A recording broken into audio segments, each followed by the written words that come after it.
हमारे ऊपर प्रभु की कृपा है ये हम कैसे पहचाने? ये 8 लक्षण प्रकट होने लगते हैं जिसके ऊपर प्रभु की कृपा होती है। हमारे ऊपर प्रभु की कृपा है ये हम कैसे पहचाने? तो ये 8 लक्षण प्रकट होने लगते हैं जिस पर हरिजू की प्रियाजू की कृपा है। पहला, घोर अपराध करने वाले के प्रति भी दया की भावना, शांति पहला लक्षण है। भाव में भी पहले शांत भाव है। हमारे ऊपर श्री हरिजू की कृपा है, इसकी पहचान ये 8 लक्षण। पहला, शांति, अर्थात घोर अपराधी के प्रति भी गुस्सा ना क्षमा करना, ये हरि की कृपा का लक्षण है। देख लो भाई, घोर अपराधी शब्द तो जाने दो, जरा सा प्रतिकूल हो जाए तो लाख समझाओ पर भ्रकुटी तनी रहती है। ईर्ष्या, द्वेष, मात्सर्य, द्रोह, ये उपासक के हृदय की विषय नहीं, ये तो गंदे विषयी पुरुषों के हृदय के लक्षण हैं।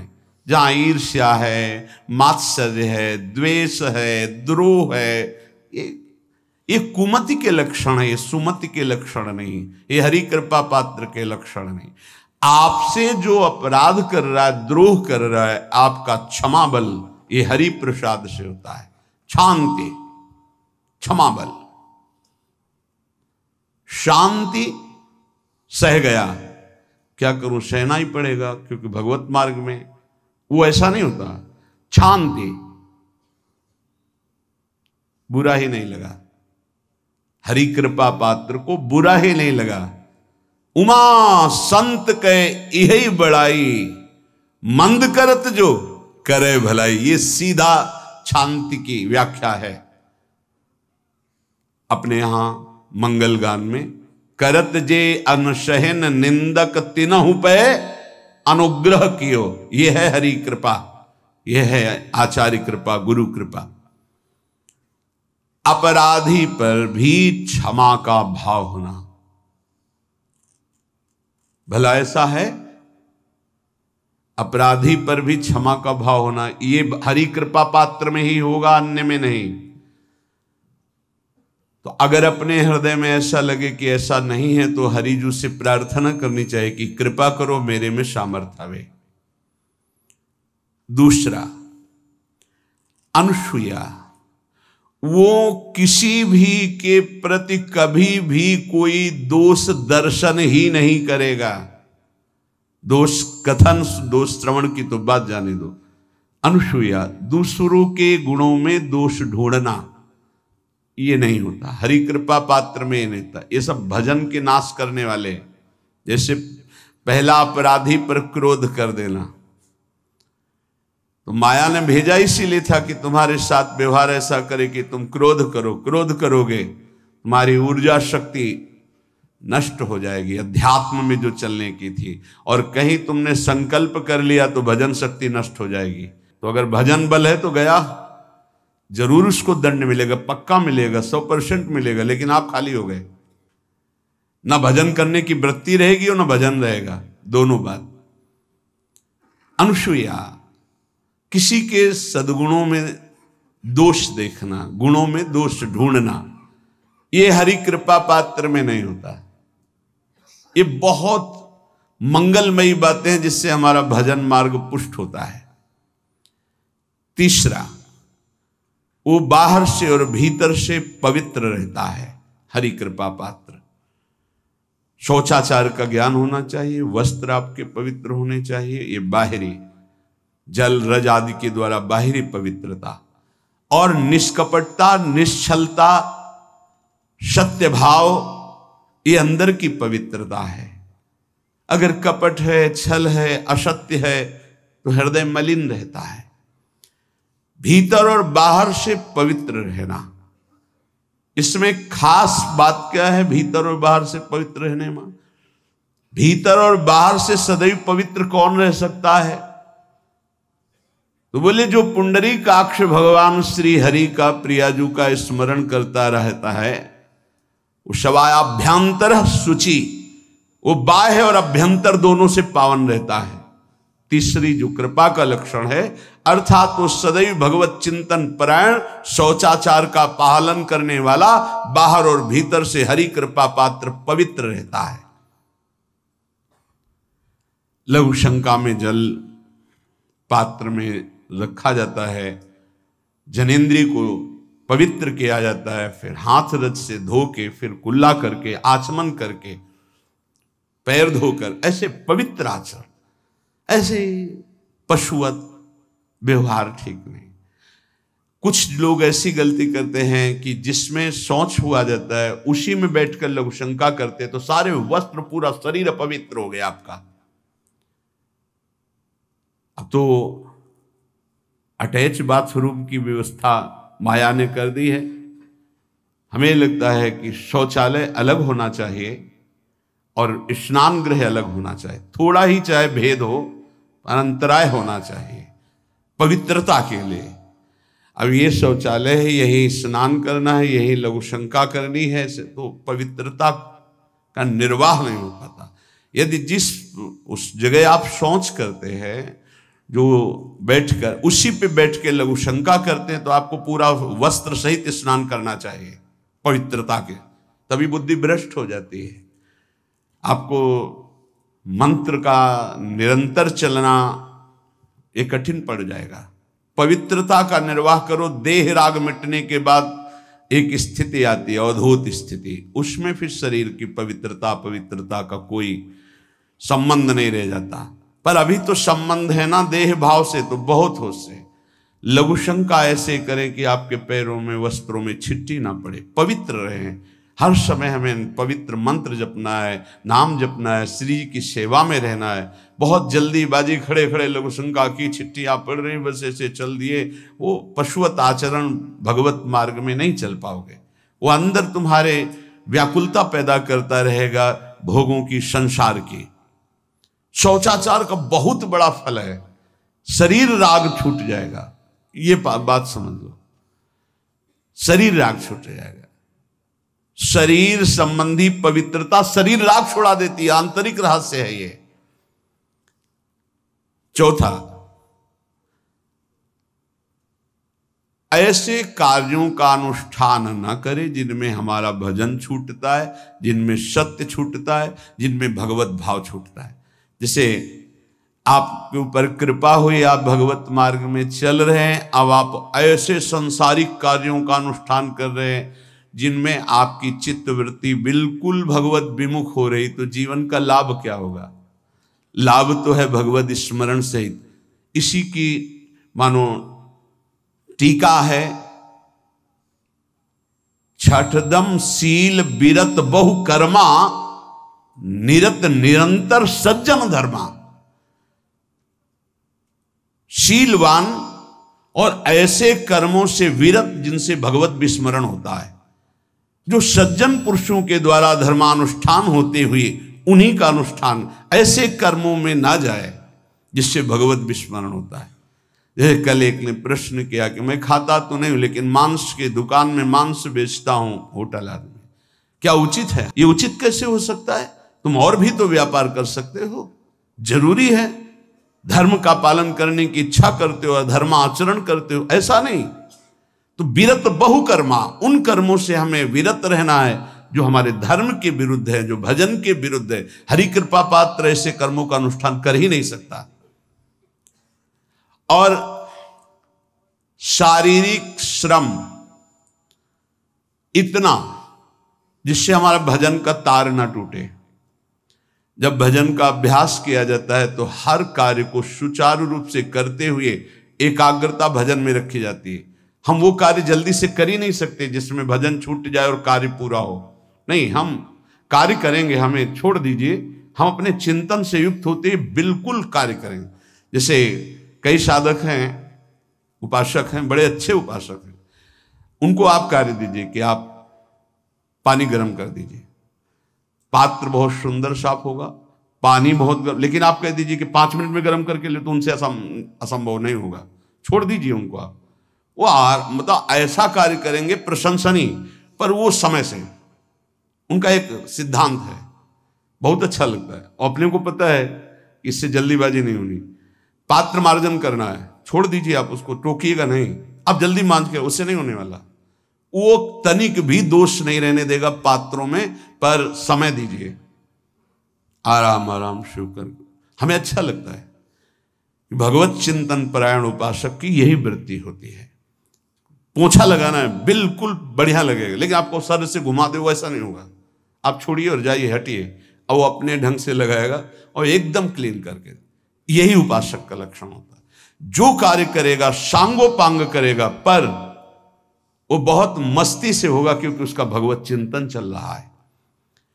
अधिक ऐसे जिससे हमारा चिंतन छूट जाए, थोड़ा संयम में आना चाहिए। ये भगवत कृपा पात्र का लक्षण है। अपने भजन का फल देखना, भगवत कृपा पात्र के सबको प्रदान कर देना। हिम्मत है, अपने भजन, इतनी मेहनत से किया हुआ भजन, भजन होने के बाद, हे प्रभु इस भजन का फल हो, सर्वे भवन्तु सुखिना सर्वे सन्तु निरामयः। यहां तो कहते हैं महाराज, एक माला रोज आपके लिए करता हूं कि आपकी बीमारी ठीक रहे, तो शेष किसके लिए करते हो प्रभु? शेष क्या? अगर इष्ट और गुरु के लिए तुम्हारा है कि एक माला करते, तो फिर इतनी माला करते तो हमें क्या होगा? सब आपको दे देंगे तो हमें क्या होगा? तभी भजन का रहस्य नहीं जाना। सबके मंगल के लिए अपने भजन को समर्पित कर देना। देखो भाई भजनानंदी, भजन में अरुचि होने लगेगी? नहीं होने लगेगी। सुबह से शाम तक पसीना चुआए हम, और भजन का फल दे दे सबको। तो इसका रहस्य बताते हैं। सबको जे भी कहा सर्वे भवन्तु सुखिना, तो सर्वत्र विराजमान भगवान वही पलटकर अनंत रूपों में आपके ऊपर बरस पड़ेंगे। ये आंतरिक रहस्य है। हमने जो भजन किया वो एक सीमा में था, और जब हमने संपूर्ण विश्व को दे दिया तो असीम बनकर वापस हुआ। ये भाव न समझ में, अगर ये भाव न कहे तो एकदम लगे हम अपना भजन क्यों दे दें सबको। उस सर्वात्मा में विराजमान जो हमारा प्रभु है, उसी को समर्पित कर। सर्वे भवन्तु सुखिना, तो वो सब पलटकर सब जगह से वापस आया, सबका आशीर्वाद आया, और वो महान बनता चला गया। ये लाभ है, आंतरिक लाभ है। अगर तुम्हारा भाव ऐसा न बनता हो तो आप प्रभु को तो अर्पित करते ही है ना, तो वही प्रभु सब में विराजमान है। ऐसा भाव करके सर्वात्म स्वरूप भगवान को हमारा भजन समर्पित है। सब रूपों में प्रभु विराजमान है। ये हरि कृपा पात्र का लक्षण चल रहा है। और छठवां, अपने भजन से अपने लिए कुछ भी ना चाहना, और दूसरों की तो बात जाने दो, दूसरों से कुछ ना चाहना ये तो ठीक है। अपने भजन से अपने लिए कुछ ना चाहना है हिम्मत। देखो ये हरि कृपा पात्र में हिम्मत होती है। अपना भजन अपने प्रयोग में ना लाना, इसका भी आंतरिक रहस्य है। अपने प्रयोग में आप शरीर को लेकर के बोलेंगे, अगर स्वरूप को लेकर तो प्रयोग की कोई वहां जरूरत ही नहीं। स्वरूप पूर्ण काम है, वहां कोई अभाव नहीं। जब आप कोई भाव अपने लिए करेंगे तो देह भाव होगा। देह भाव से किसी विषय की मांग होगी। विषय पूर्ति भजन का फल नहीं होता, भजन का फल होता विषय निवृत्ति। बहुत जोर की बात है, कैसे समझ में आए? अपने भजन का भी फल अपने लिए नहीं, दूसरों से कुछ चाह रखना तो बात ही जाने दो। भजन से भी कोई अन्य सुख की चाह नहीं हुई। क्या चाहिए? भजन ही बनता रहे, भजन का फल भजन बनता रहे, खूब निरंतर जप करते रहे। सातवां, किसी भी मान सम्मान कीर्ति पद प्रतिष्ठा के मिलने पर हृदय का असंतुष्ट हो जाना। यह हरि कृपा पात्र का लक्षण होता है। प्रणाम नमस्कार जय हो तो हृदय में असंतुष्ट हो जाना चाहिए। कोई किंचन मात्र अभिमान न उदय हो जाए। प्रभु बचाओ, ये माया की चकाचौंध से बचा लो नाथ। कौन सा अपराध बन गया कि आपकी जय की जगह यहां हमको ऐसा सुनना पड़े। जैसे एक बार महापुरुष जन कह रहे थे कि जब गुरुजन बड़ाई करने लगे सामने शिष्य की, तो उसको ग्रीवा झुका लेनी चाहिए और पश्चाताप करना चाहिए कि कोई गलती हो गई, आज हमारे गुरुजी ने हमारी बड़ाई कैसे कर दी, इसका मतलब कोई दोष बन गया, कोई गलती हो गई, और प्रार्थना करना चाहिए कि क्षमा कीजिएगा महाराज, अगर कोई गलती हो तो दंड दीजिएगा, लेकिन ये दंड मत दीजिएगा कि आप हमारी प्रशंसा कर रहे हैं। भगवान, इससे बड़ा और कोई दंड नहीं हो, ऐसा महसूस होना चाहिए। सम्मानम कल्याति घोर गरलम, ये हरि कृपा पात्र का लक्षण है। नीचापमानम सुधा, नीच पुरुषों द्वारा किया हुआ अपमान अमृत के समान लगे और सम्मान विष के समान लगे। मान प्रतिष्ठा कीर्ति जिसके लिए बड़े बड़े लालायित रहते, हरि कृपा पात्र को विष की तरह चुभती है। और 8वां, किसी भी प्राणी समुदाय से संबंध ना रखते हुए सब पर दया की भावना, सब पर कृपा की भावना, सब पर करुणा मैत्री, पर किसी से ममता नहीं। ये सूत्र बहुत व्यवहार में प्रयोग करने योग्य है। सबसे करुणा और मैत्री, पर किसी से ममता नहीं। करुणा तो करी भरत जी ने, मैत्री भी की मृग से, पर ममता रहित नहीं रहे। ममता कर ली तो अगला जन्म हिरण का हो गया। ममता नहीं रखनी। निर्ममो निरहंकारा, करुणा मैत्री तो करनी है, जैसे इसमें आदेश है, गीता में जी आदेश है, अद्वेष्टा सर्वभूतान मैत्र करुणैव च, पर निर्ममो निरहंकारा, ये साधक की चतुरता है। प्राणी मात्र पर दया कृपा करुणा मैत्री, पर ममता नहीं। ममता किसी से, और यहां करुणा मैत्री ये तो गायब हो गई, केवल ममता रह गई है। अपने शरीर से ममता, शरीर संबंधियों से ममता, विषय भोगों से ममता, यही जहर है। संबंध में ये ममता ही जहर है, विचारों में अहंकार जहर है, कर्मों में ये आसक्ति जहर है। इसी जहर को मिटा दे तो जीवन मुक्त महापुरुष कर्म करते हुए, विषय सेवन करते हुए, वार्ता करते हुए, विचार करते हुए, बिल्कुल जहर रही तो उसका जीवन हो गया। तो ये 8 बातें हरि कृपा पात्र में होती हैं, इनको बार बार सुनना और हृदय में धारण करना। जो भक्त होता है, हरि कृपा पात्र होता है, उसमें ये 5 बातें कभी नहीं जागृत होती, स्फुरित ही नहीं होती।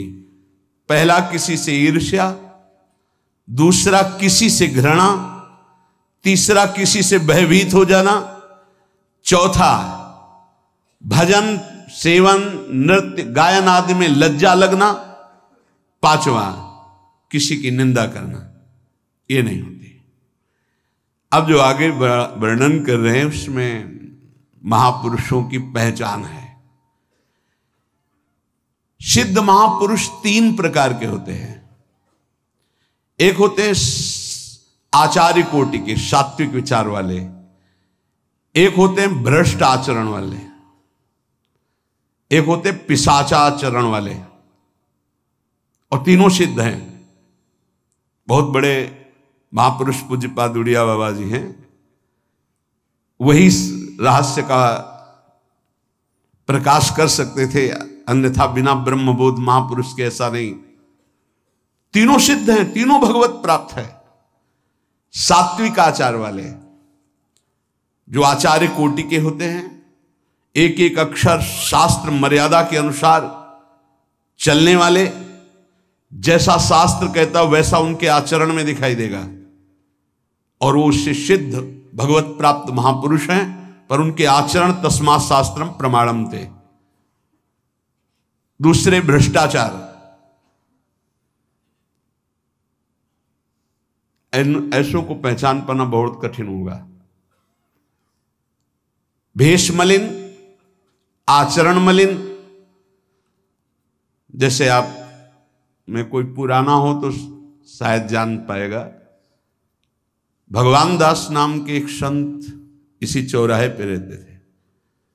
ये जो चौराहा है, कभी नंगे पड़े रहते थे, कभी वो पा रहे उनके साथ कुत्ता पा रहा है, कभी नाली का पानी पी रहे हैं, और भगवत प्राप्त महापुरुष थे। इसकी पहचान स्वयं की। कोई चाय रखने गया, उठा के ईंट मार दी, गाली दे दी, दौड़ पड़े, पकड़ पाए तो 10-5 घूंसे थप्पड़ मार दिए। ऐसा उनका व्यवहार था। भ्रष्टाचार। हलवा कोई रख गया, खिचड़ी रख गया, कुत्ता खा रहा है, उसी के साथ वो खा रहे हैं। कभी गमछा लपेटे, कभी नंगे, सीधे प्रकृति का वार शरीर से सहते थे। बस चौराहे पे ही रहते थे। बहुत अगर गए तो ये राधा टीला है, बस इतना ही उनका था। राधा टीला से इधर, और इधर थोड़ा चढ़ाई जो है जहां पूज्य श्री चंद्रशेखर बाबा जी वास करते, उसके इधर, मतलब चौराहे के बस इतने में ही रहते थे। 12 महीना, 20 साल उनको देखा। तो जब काशी से आए हुए थे तो उनको देखा तो उनकी दृष्टि से लगा कि ये स्थिति प्रज्ञ महापुरुष हैं, पर अपने को छुपाए हुए ऐसी लीला करें। पर उनके कुछ ऐसे आचरण थे जिनसे लगा कि इनकी, हमें लगता है, बुद्धि खराब है क्या, मतलब पागलपन का दौड़ा है क्या। ऐसे राधा रमन जी दर्शन करने गए तो जो पुंडरीक जी हैं, इनके बाबा, वो उस समय थे, उनके पुत्र जो पुंडरीक जी के पिताजी, वो उनके सहायोग में। तो करुणा कृपा हुई उनकी, उन्होंने देखा। वो तो बाद में परिचय जाना उनका, हमें पता नहीं, तो बाद में परिचय। वो पीत वस्त्र धारण किए हुए वयोवृद्ध एकदम डलिया लाए, राधा रमन जी को निकाल करके अपने को प्रसाद मिला। तो सीधे राधा रमन जी की कृपा का अवलोकन करते हैं और परिक्रमा लगाना। एकदम संकल्प बना, कमंडल में 2 कुलिया रखी, ढक्कन से ऐसे ढक के, और बस मन में आया कि अगर वो बाबा हमसे आते हैं, हमारे कमंडल से कुलिया, सत्य, परम सत्य, कुलिया लेते हैं और पाते हैं और फिर रख के चल देते, तो मैं मान जाऊंगा कि प्रभु ये आपके धाम के सिद्ध महापुरुष हैं। आए हुए थे हम काशी से ऐसे, क्योंकि काशी में ऐसी लीलाएं देखी थी बड़े अवधूत कोटि के महापुरुषों को। आपसे सत्य कहते, वो पेड़ हट गया, रमण रेती में था, बीच रोड में था, चबूतरा बना था, वो ऐसे पड़े थे, वहां के हम बैठ गए, बिजली की तरह उठे, रफ्तार से आए, खड़े हो गए हम बिल्कुल, क्योंकि हमें पता था कि घूंसा और थप्पड़ इनका प्रसाद होता है। हम कहा उस समय, हम कहा अगर हाथ चलाएंगे तो पकड़ लेंगे ना, बिल्कुल पोजीशन में खड़े। तो बंगाली भाषा में कुछ बोले, वैसे गले में हाथ डाला, ढक्कन हटाया, कुलिया निकाली, पाया, कुलिया वहीं रखा, ढक्कन रखा, गए और वहीं लेट गए। सत्य कहते एकदम रोम रोम खड़ा हो गया कि अरे भगवत प्राप्त महापुरुषों को जानना बड़ा कठिन है। कैसे आचरण, भ्रष्ट आचरण से रहते हैं। कभी दिगंबर, कभी गमछा लगा हुआ है, कभी कुत्ते के साथ खा रहे, कभी नाली का पानी पी रहे। पूज्य बाबा कह रहे आचरण मलिन, नाली या पैखाने का भी पानी पीने में उनको कोई भी परेशानी नहीं। गंदे जगह मलिन भाव से पड़े रहना, किंतु वृत्ति हर समय भगवदाकार रहना, भगवदाकार रहना। ये तीसरे, पिशाचाचार, गाली गलौज करना, ईंट पत्थर से मारना, हर मलिन चेष्टा बहुत कठिन है, बहुत कठिन है। ये सब देखने को मिला है भगवत कृपा से तीनों प्रकार के महापुरुषों का। वृंदावन में एक आगंतुक संत आए थे बाहर से, वो रात्रि में हर वृक्ष के नीचे खड़े रहते, पैर सूज गए थे, उनको कभी बैठे और लेटे नहीं देखा, खड़े ही रहते थे। ये 25 वर्ष के लगभग की बात है। उनको जब देखा तो देखते ही उनकी दृष्टि ऐसी थी ऊर्ध्व, लगा ये तो भगवत प्राप्त महापुरुष है। 45 वर्ष की अवस्था हो, बस खड़े रहते थे, चरण उनके फट गए थे ऊपर से ऐसे खड़े खड़े। रात्रि में एक दिन हिम्मत की, बोलते नहीं थे वो, अरे लार बह रही है ऐसे गंदे कपड़े, तो महाराज जी आप कृपा करें। उस समय मदन टेर में कि आप आइए, तो सहज में से खड़े हो गए। तो आटे के 4 लड्डू हमें मिले हुए थे, तो उनका आप कृपा करके पाइए, पाले। तुमका आपका ये जो बाहरी परिवेश है और आपके जो बाहरी लीलाएं हैं, ये बाहरी लोग तो भले न समझ पाए, पर प्रभु मुझे ऐसा अनुभव होता है आप भगवत प्राप्त महापुरुष हैं।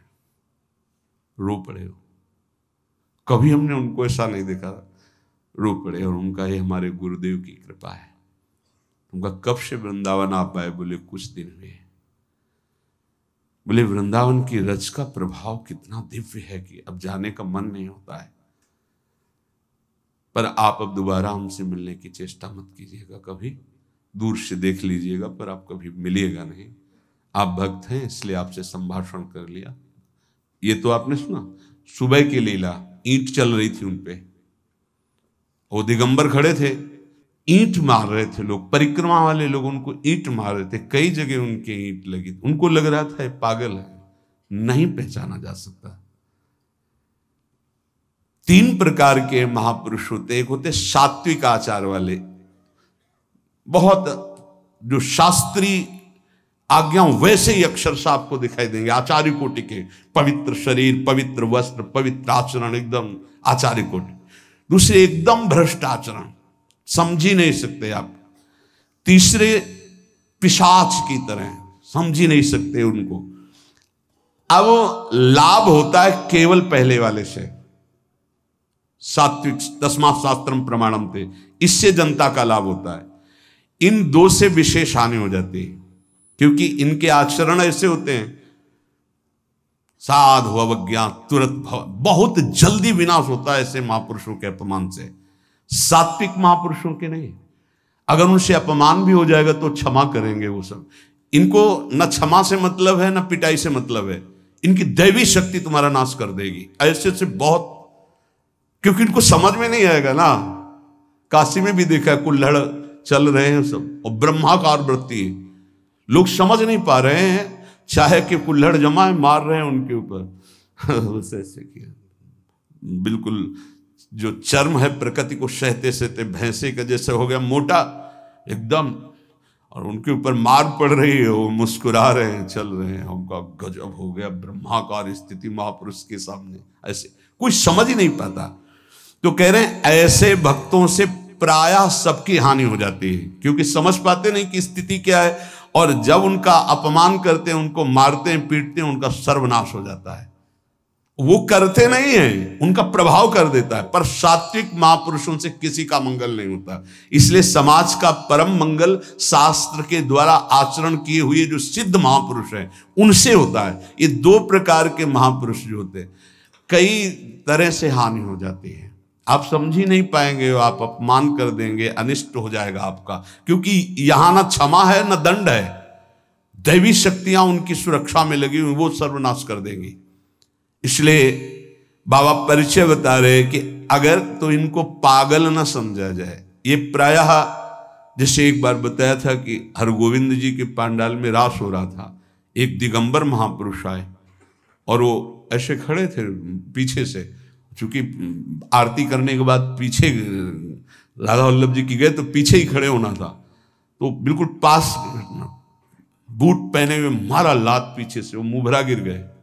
आराम से खड़े हुए रास को ऐसे नेत्रों से हल्का सा और बस फिचल दिए। वो पीछे 10 बार लात मारता गया, वो मुड़ के नहीं देखा किसने मारा, पीछे पीछे हम 10 कदम चले। गजब हो गया, ऐसी स्थिति इस महापुरुष की। और ये बावरा जान नहीं रहा कि अपना सर्वनाश कर दिया हमने, और वो गजेंद्र की तरह मत वाले ऐसे फोगला की तरफ चल के निकले।